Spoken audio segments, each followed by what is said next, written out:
नमस्कार साथियों, मेरा नाम है अभिषेक अग्रवाल। आज हम चर्चा करने जा रहे हैं राजस्थान की तीसरी प्रेम कथा की।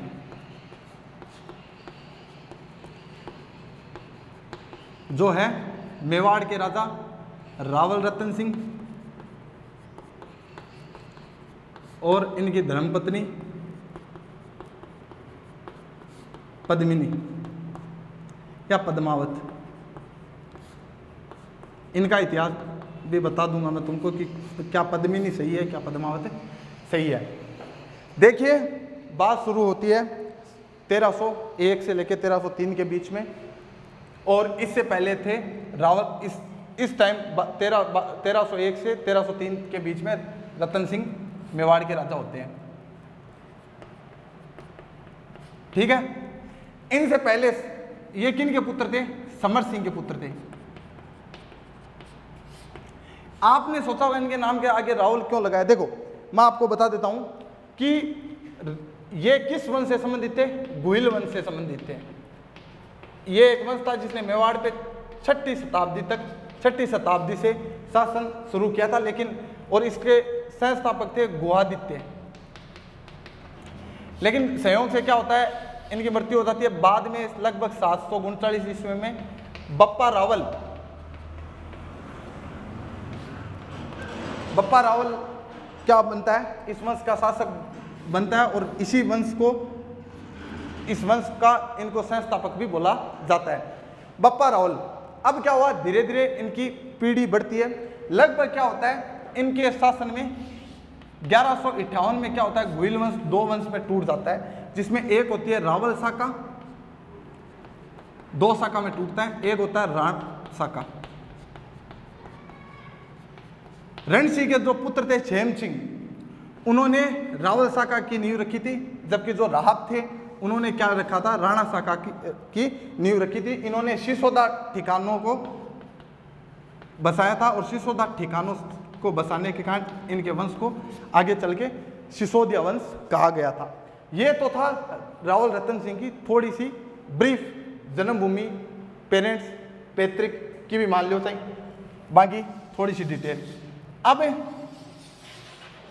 हस्बैंड की तो दे दी, वाइफ की भी थोड़ी सी डिटेल दे दिया। तो वाइफ ही पद्मावत या पद्मिनी। पद्मावत क्या थी? सिंहलदीप कहते हैं, यहां पे शेर ज्यादा पाए जाते थे, इसलिए इसका नाम था सिंहलदीप। ये वर्तमान श्रीलंका ही है, इसी को वर्तमान श्रीलंका बोला जाता है, और इससे पहले सिंहलदीप था। सिंहलदीप का राजा कौन था? गंधर्वसेन था। गंधर्वसेन सिंहलदीप का राजा था। इसकी पत्नी थी चंपावती। थाने बात दो राज की, कोई ने किया मत। गंधर्वसेन का 16,000 राणे हैं। थोड़ी सी और होड़ कर ले तो नहीं तो नरसिंह जी बन जाता है ना। 16,000 में सबसे सुंदर रानी थी चंपावती, जो इसकी क्या थी? पटरानी, है ना। ठीक है। अब क्या है कि ये था पद्मिनी का इतिहास। अब क्या है कि पद्मिनी बोला जाए या पद्मावत बोला जाए। देखो, इस टाइम एक लेखक थे मलिक मोहम्मद जायसी, एक फरिश्ता,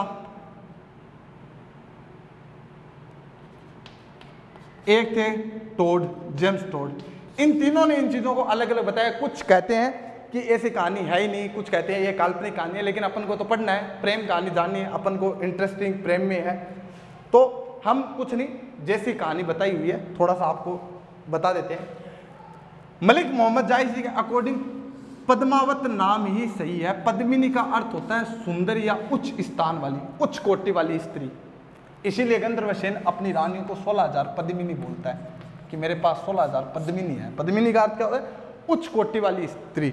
अब चूंकि पद्मिनी सुंदर थी, शायद इसीलिए उच्च कोटि के नाम के कारण इसका ये जो कोड नेम है यही इसका नाम बन गया, लेकिन एक्चुअल नाम पद्मावत था। ठीक है। अब क्या होता है, इनके एक तोता होता है हीरामन। एक दिन क्या हुआ, कभी तोता के लारे बिल्ली भागे जब पिंजरो फुल हो जाता तो वो उड़ जावे। अब वो तोता उड़ के कहा जाता है? गागरोन। और गागरोन में उसको एक शिकारी पकड़ लेता है, और चूंकि ये तोता बोलने वाला होता है तोता क्या होता है, बोलने वाला होता है। देखिए ये ऐसे नहीं होता है, तोते को बोलते हैं रट्टू पीरिन, है ना। तोता ऐसे नहीं है कि बोलता है कि भाई और सुना के चाल रहे तेरो धंधो क्या चाल रहे, राजा ने पूछ ले क्या राजा हार हुई जीत हुई, ऐसा कुछ नहीं बोलता है। आप किसी चीज को वर्डिंग बार बार तोते के सामने करोगे तो वो एक वर्ड पकड़ लेता है, ठीक है ना, वैसा। लेकिन इसमें बताया गया है कि तोता बोलता था। अब इस शिकारी को लगा ये तोता बोलने वाला है और चलो मैं इसको राजा को भेंट कर देता हूँ। उसने क्या किया, ये तोता किसको दे देता है, रतन सिंह को दे देता है। एक बार क्या होता है कि रतन सिंह की पत्नी होती है नागमती। नागमती क्या होती है कि नहा धो के एकदम तैयार होके और आती है और तोते से पूछती है, अरे क्या लगूं मैं। तोते ने बोला ठीक है सुंदर तो हो तुम, पर बा बात को नहीं, क्यों तोता की तो पद्मिनी नहीं देखेड़ी, है ना। तो बोले बा बात को नहीं, मजो होने हो, बाकी सुंदर तो तू तेरी जगह, हर स्त्री सुंदरी होती है अपनी नजर में, तो आप भी सुंदर हो। अब उस टाइम क्या होता है, अब देखा आदमी को कहीं थोड़ा सा एक रोल हुआ है क्या जटमानी अलग है ना, कोई पूछ रो खूबसूरत है और स्त्री की बात चाल बड़े में थोड़ा सा कान लगा लिया है। रतन सिंह भी यहाँ कान लगा कर सुन रहे हो, तो नागमती के जाए वहां रतन सिंह भी के नाव है। और रतन सिंह तोते से पूछता है कि तू बार क्या करो, पूछ रीर खूबसूरत मारी थाऊ बेशी देखेड़ी है, के है कौन है।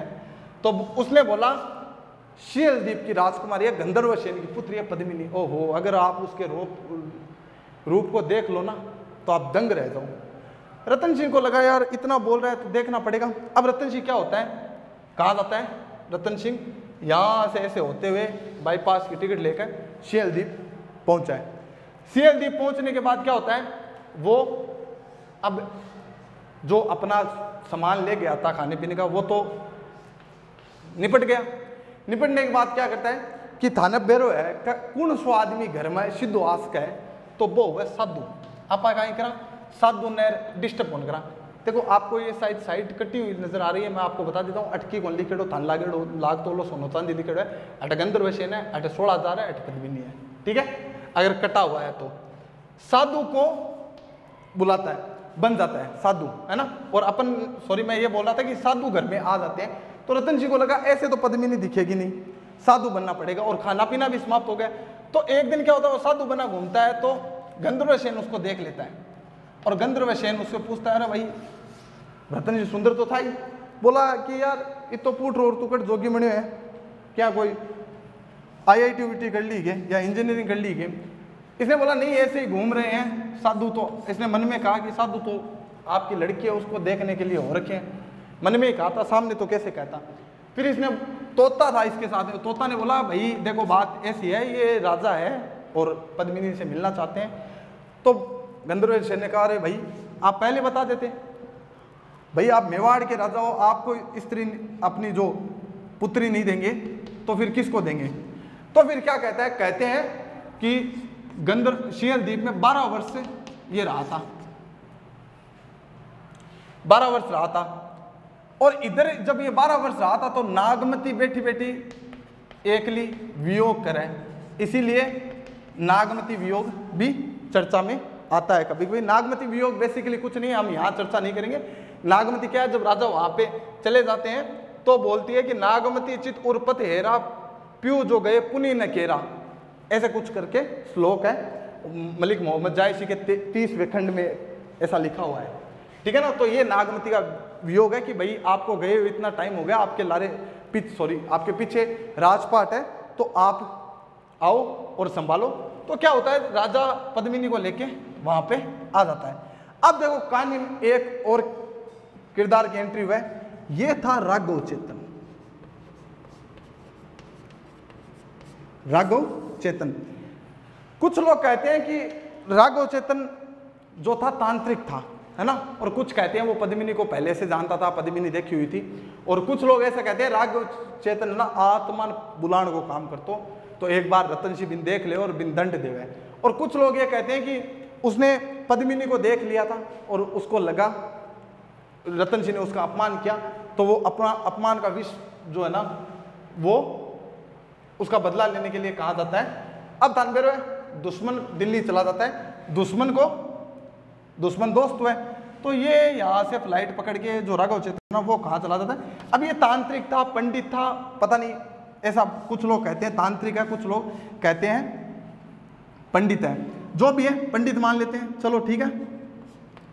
अब क्या होता है, ये कहा जाता है यहाँ से चल के एक दिल्ली का सुल्तान, कौन है, एक के अलाउद्दीन खिलजी, दिल्ली के सुल्तान के पास जाके बोलता है कि अब दिल्ली के सुल्तान को जब पता चला कि राघव चेतन इतना बड़ा पंडित आया हमसे मिलने, तो वो उसको अंदर बुलाता है और बोले, बोलो पंडित जी क्या सेवा करा। बोले ओ राजा सुल्तान सुना। बोले बस बढ़िया है, मज़ा है, आपने अगर इतनी सुंदर जो अपनी बेगम है, हरम है, पूरा भरे हुए है। बोलो यार बस के सुंदरा को नहीं है। फिर राघव चेतन बताता है पद्मिनी के बारे में कि रावल रतन सिंह है और रतन सिंह ऐसा ऐसा है, उसके पास में जो उसकी रानी है पद्मिनी वो है, और पद्मिनी बहुत सुंदर है। तो अलाउद्दीन खिलजी को लगता है चलो यार ये इतना बोल रहा है तो चलते हैं।